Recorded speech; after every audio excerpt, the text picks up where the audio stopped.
নমস্কার, আমি বন্দনা। আমার কিচেনে আপনাদের সবাইকে স্বাগত জানাই। আবারও এসে হাজির হয়েছি কাঁকরোলের একটি রেসিপি নিয়ে। আজ আমি তৈরি করব নিরামিষ কাঁকরোলের মালাইকারি। এর জন্যে আমি এখানে 4টে কাঁকরোল এইভাবে গোল করে কেটে নিয়েছি আর পরিষ্কার করে ধুয়ে নিয়েছি। তবে দেখে নেওয়া যাক আমি কীভাবে এই কাঁকরোলের মালাইকারি তৈরি করি। আমি রান্নাটা করবো সরষের তেলে, আপনারা চাইলে যে কোনো কুকিং অয়েলে করতে পারেন। 2 চামচ সরষের তেল গরম করে নিয়েছি। এবার দিয়ে দেব কাঁকরোল।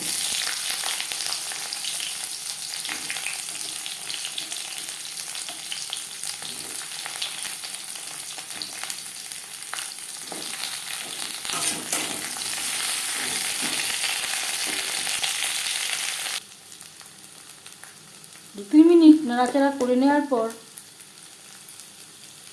দিয়ে দেবো সামান্য পরিমাণে হলুদের গুঁড়ো, স্বাদ মতো লবণ। লবণ হলো কাঁকরোলের সাথে বেশ ভালো করে মিক্স করে দেবো।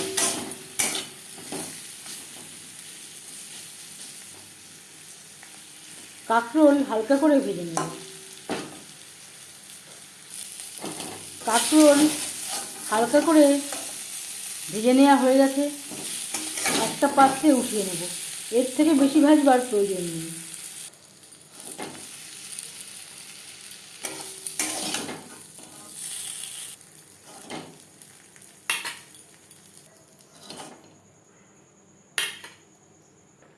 কাঁকরোল ভেজে নেওয়া কড়াইতে আবারও তেল দিয়েছি। ফোড়নে দিয়ে দিলাম একটা শুকনো লঙ্কা, গোটা জিরে। 10-15 সেকেন্ড লঙ্কা ও জিরে ভেজে নেওয়ার পর দিয়ে দেব নারকেল ও টমেটোর পেস্ট।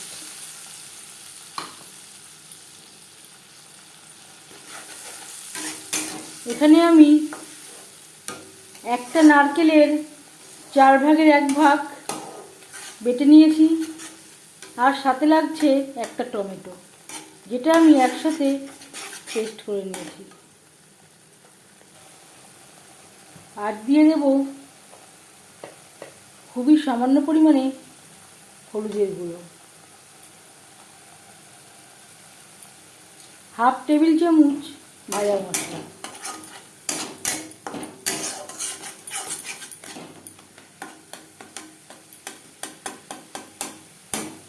মশলা কষাবার সুবিধার জন্য দিয়ে দেব মিক্সচারের জারটা ধুয়ে জল।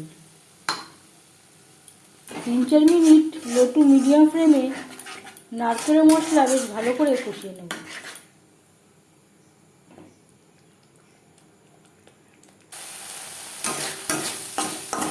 মশলার সাথে নারকেল বাটা বেশ ভালো করে কষিয়ে নেওয়া হয়ে গেছে।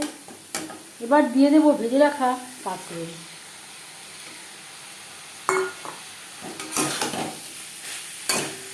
মশলার সাথে কাঁকরোল বেশ ভালো করে মিক্স করে দেবো।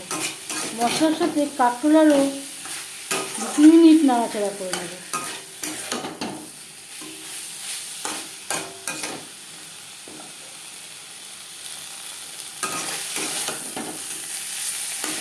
মশলার সাথে 2-3 মিনিট কাঁকরোল নাড়াচাড়া করে নেওয়ার পর দিয়ে দেবো জল।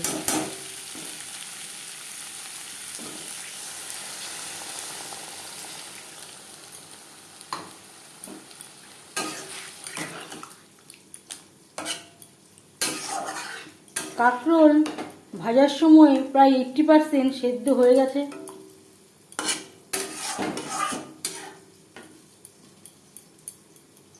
কাঁকরোল সেদ্ধ হওয়া পর্যন্ত অপেক্ষা করব। গ্রেভির সাথে 4-5 মিনিট কাঁকরোল রান্না করে নেওয়ার পর এবার যাচ্ছি ফাইনাল স্টেপে। সব শেষে দিয়ে দেব একটা বড় সাইজের কাঁচা লঙ্কা, যেটা আমি চিড়ে নিয়েছি। আমি আর চিনি ব্যবহার করলাম না, আমার নারকেলে একটা মিষ্টি রয়েছে। আপনারা চাইলে স্বাদ অনুযায়ী চিনি ব্যবহারও করতে পারেন। এবার যাচ্ছি ফাইনাল স্টেপে। দিয়ে দেব সামান্য পরিমাণে ভাজা মশলা। এখানে রয়েছে গোটা জিরে, গোলমরিচ, তেজপাতা, শুকনো লঙ্কা। আর ধনে, যেটা আমি শুকনো খোলায় ভেজে গুঁড়ো করে রেখেছিলাম। 1 মিনিট নাড়াচাড়া করে নেওয়ার পর গ্যাসের ফ্লেমটা অফ করে দেব। 5 মিনিট ঢেকে স্ট্যান্ডিং টাইমে রাখবো।